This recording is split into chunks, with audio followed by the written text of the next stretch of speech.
Today, the world crossed a dangerous line. The United States and Israel have launched coordinated military strikes against Iran.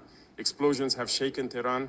Airspace across the region is closing. Missiles are moving, drones are flying, and leaders are issuing warnings that sound less like diplomacy and more like preparation for escalation. But let us be clear, this is not only about Iran, this is not only about Israel, this is not only about America. This moment is about power, it is about control, it is about who shapes the future of the global order. Israel describes the operation as a preemptive strike against Iran's missile and nuclear infrastructure. Washington confirms coordination and strategic alignment. Iran has already warned of what it calls a crushing response. The language on all sides is not calm, it is calculated. When major military powers move openly against each other, the consequences are never regional, they are global. Oil markets are reacting, gold is rising, airlines are rerouting flights across the Middle East, defense systems are on high alert, and Africa must understand something very important. When the Middle East trembles, Africa feels the shock, not tomorrow, immediately. So today, I will not speak only about missiles and airstrikes. I will speak about what this means for our economies, our sovereignty, and the shifting balance of the world, because history is accelerating and we must not watch it pass us by. Today, coordinated military action was carried out by the United States and Israel against targets inside Iran. According to official statements, the strikes focused on military infrastructure linked to Iran's missile systems and facilities associated with its nuclear program. Explosions were reported in and around Tehran. Iranian air defenses were activated immediately. Several regional airports suspended operations. Civil aviation routes across parts of the Middle East were redirected within hours. Israel described the operation as preemptive. Their leadership stated that intelligence assessments indicated an escalating threat environment. The United States confirmed coordination, emphasizing that the objective was to degrade what it called destabilizing capabilities. This is significant. For years, confrontation between Israel and Iran has largely taken place through proxies: Syria, Lebanon, maritime incidents, cyber operations, covert actions. But today, we witness something different: direct state-to-state military engagement involving one of the world's most powerful armed forces. Iran's leadership responded quickly. Official statements condemned the strikes as aggression and promised retaliation.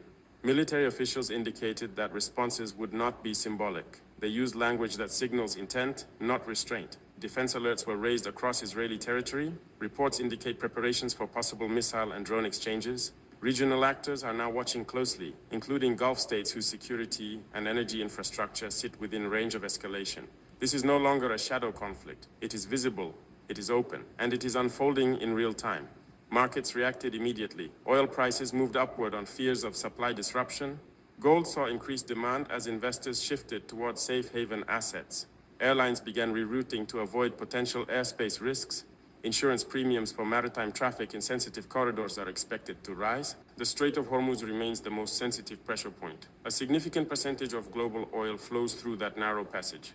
Any perception of risk there creates global economic consequences. What we are seeing today is not a local incident, it is a structural shock. And when structural shocks occur between major military actors, they rarely remain contained. This is the beginning of a new phase. Iran has positioned clear. Its leadership has condemned the strikes as an act of aggression and promised what it calls a decisive and crushing response. Military spokesmen have stated that retaliation will be calculated but firm. In geopolitical language, that means Iran intends to respond in a way that restores deterrence. Deterrence is the key word here. For Tehran, failing to respond would signal weakness, not only to Israel and the United States, but to regional rivals and internal factions. Iran's strategic doctrine has always emphasized layered retaliation. That means response options are not limited to direct missile strikes. There are several possible scenarios. First, direct missile or drone attacks against Israeli military infrastructure. Iran has already demonstrated its capacity for long-range precision strikes in past exchanges. If this route is chosen, it risks immediate counter-response and rapid escalation. Second, targeting U.S. military assets in the region. American bases exist across the Gulf and in parts of the broader Middle East. Even limited strikes could widen the confrontation beyond bilateral conflict. Third, indirect escalation through regional allies. Iran maintains influence through non-state actors in Lebanon, Iraq, Syria, and Yemen. Activation of these fronts would stretch Israeli and American defensive systems and create multi-theater instability. Fourth, economic disruption. Iran does not need to fire a missile to affect the world. Even signaling interference in the Strait of Hormuz would move oil markets dramatically. A partial disruption of shipping routes would ripple across global supply chains within days. Each of these paths carries different risks, but the most important factor is political calculus. Iran must demonstrate resolve without triggering a war it cannot economically sustain. The United States must project strength without being drawn into a prolonged regional campaign. Israel must maintain deterrence while avoiding multi-front war. These competing objectives create a volatile balance. Misjudgment is the greatest danger. History teaches us that major wars rarely begin because leaders want total war. They begin because escalation spirals beyond initial intent. Today, the Middle East stands at such a threshold. And the world must now consider not whether there will be a response, but how controlled that response will be, sir. When missiles move in the Middle East, markets move with them. Within hours of the strikes, oil prices reacted upward. Traders are not waiting for confirmation of disruption. They are pricing risk. And in energy markets, perception alone can shift billions of dollars.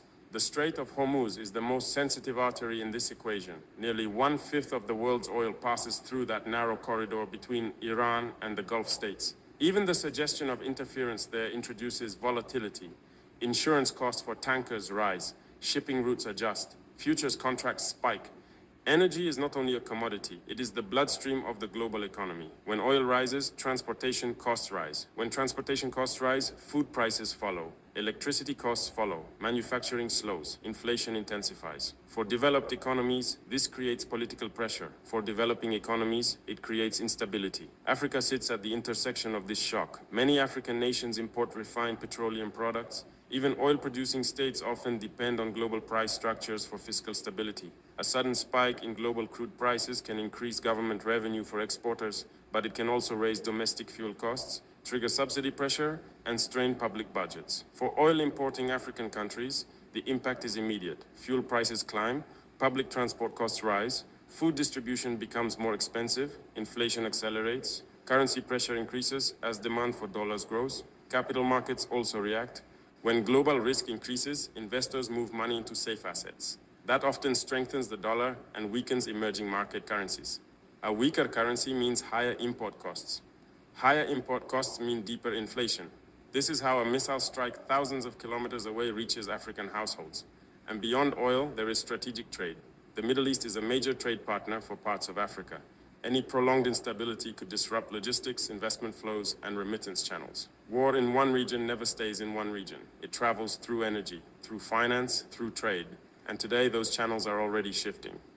When major powers engage directly, the global balance begins to tilt. This confrontation between the United States, Israel, and Iran is not simply a military episode. It is a signal. It tells us that the era of restrained proxy tension is fading. Direct confrontation between state actors is becoming normalized again. For Africa, this changes the environment in which we operate. In moments of global instability, powerful nations seek alignment. They build blocks, they demand loyalty, they increase pressure on neutral states to choose sides. This is how geopolitical gravity works. Africa must resist being pulled without calculation. Our continent has suffered historically when external conflicts dictated our economic and political space. When global energy crises hit, we absorb inflation. When financial markets tighten, we experience capital flight. When alliances harden, we face diplomatic pressure. This moment requires strategic maturity. Some will argue that Africa can benefit from higher oil prices if exporters see revenue increases. That is partially true. But revenue without structural independence is fragile. If global demand slows because of prolonged war, those revenues can collapse just as quickly. True sovereignty is not measured by temporary commodity gains. It is measured by resilience. This conflict also accelerates a larger transformation. The global order is fragmenting. Multipolar competition is intensifying. Major powers are recalculating alliances. Military coordination is becoming more overt. In such a world, Africa cannot remain reactive. We must diversify energy systems, strengthen regional trade, invest in refining capacity, reduce dependence on volatile external markets, build financial buffers against global shocks. If the Middle East remains unstable, global energy routes will be contested more frequently. That reality demands preparation, not commentary. Today's strikes are a reminder that the world order is not stable, it is contested, it is evolving, and it will not wait for those who hesitate. Africa must think strategically, because in a world where power is openly exercised, only prepared nations retain autonomy.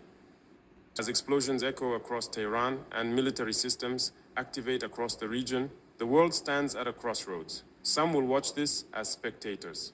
Others will treat it as distant conflict. But I say this clearly. When global powers move openly against one another, the consequences reshape the international system. They influence energy prices, financial markets, security alliances, and political alignments. They test the resilience of every developing nation. Africa must not respond with emotion. We must respond with strategy.